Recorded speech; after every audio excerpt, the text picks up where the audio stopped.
κοιμηθεί. Τα γυάλινα μπιμπερό είναι τα καλύτερα.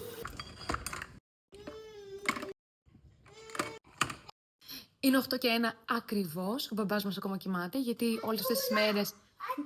Γατούλα, πού? Όλες αυτές τις μέρες ξυπνάει μόνος του με τα κορίτσια, οπότε σήμερα είπα να τον αφήσω να κοιμηθεί και 9.30 ώρα πρέπει να ετοιμαστούμε για να πάμε στην εκκλησία. Τσιλιμπίλι, τσιλιμπίλι. Αυτό είναι φιστίκι, βρε. Τι φράουλα είπα. Έκανα γρήγορο τουζάκι γιατί πάμε στην εκκλησία σήμερα. Είναι η δεύτερη Κυριακή μετά τη βάφτιση της μικρής μας Αλεξάνδρας. Οπότε ετοιμαζόμαστε και θα βρούμε την Ωνά εκεί. Φτιάξω τα μαλλιά. Εμέλεια. Ναι. Πρέπει να μαζευτεί αυτό εδώ.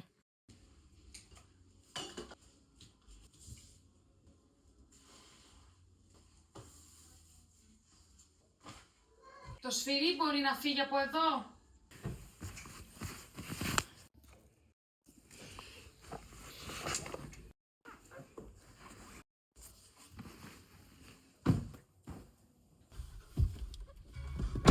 Θα το πάω.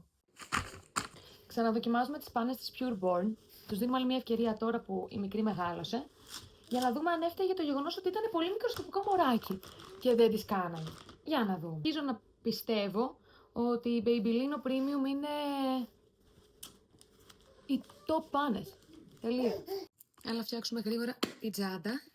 Για να... Γιατί να πάρω όλο αυτό? Όχι.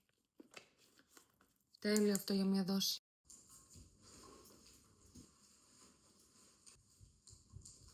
Και ένα κορμάκι, γιατί ποτέ δεν ξέρεις. Γύρισα έτσι νερό, το ξέχασα. Αυτό είναι...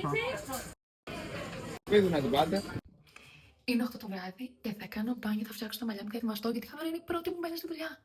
Θα πάω, θα αφήσω το παιδί μου στο σχολείο και θα πάω στη δουλειά. Και γυρίζω κανονικά. Τρελό.